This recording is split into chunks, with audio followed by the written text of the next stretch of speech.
0320 representing JVS. I'm still going through the Game of Thrones. I am right now on season 4. I'm about to start episode 7, The Mockingbird, but I have to talk about episode 6 that I just watched. I actually did a reaction for it. I'll post that up a little later on today because, oh my gosh, Peter Dinklage, this man is my hero. He's my personal hero. I don't remember if it's the same guy that was doing Death at a Funeral, but if he is, I've loved him since then. This guy, his character Tyrion, I love his character for so many different reasons, but this episode specifically, to me, asserted himself as he should be king in a lot of different respects. A lot happens in this episode. The name of the episode is The Laws of God and Men. Basically, it all surrounds the actual trial that Tyrion has to have, and the fact that his brother is trying to protect his life, Jaime.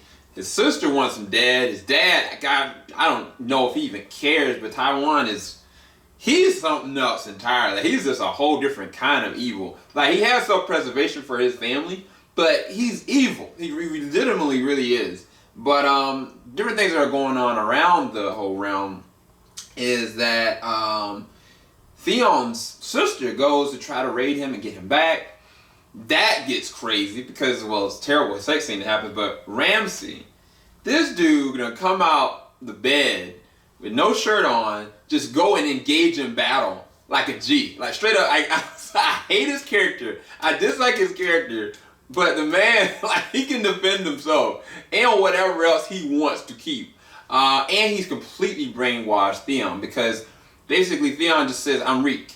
His sister couldn't even protect herself because she was so busy trying to grab him out, and he was like a dog in there. Like, he's completely been brainwashed. It's sad. It's downright sad. Matter of fact, like, they did some good acting for a lot of that. But the guy that plays Ramsay, that I've loved his character in Misfits. Like, he is sadistically evil. And then on the other side of that, you've got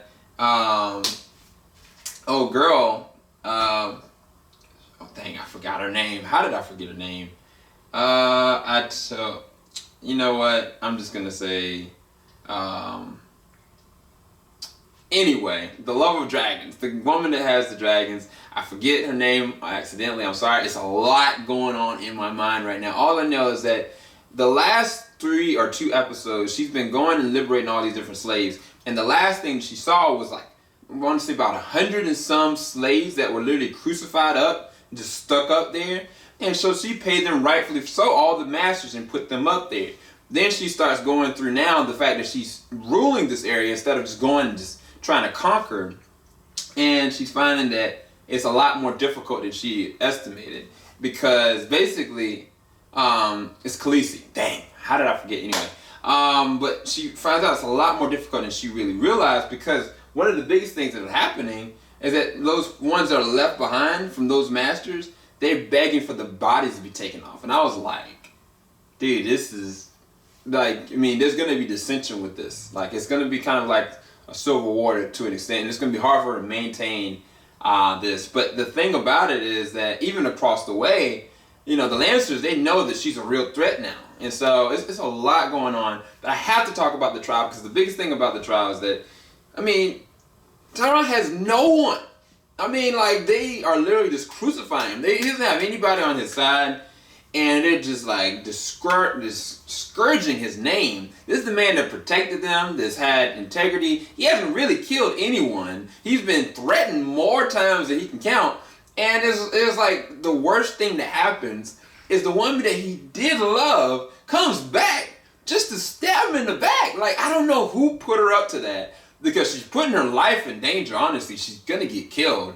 But she just wrecks him. Everybody had did that, but if any other person had done that, he was about to be on board. He just found out his dad was like, all he has to do is plead for mercy.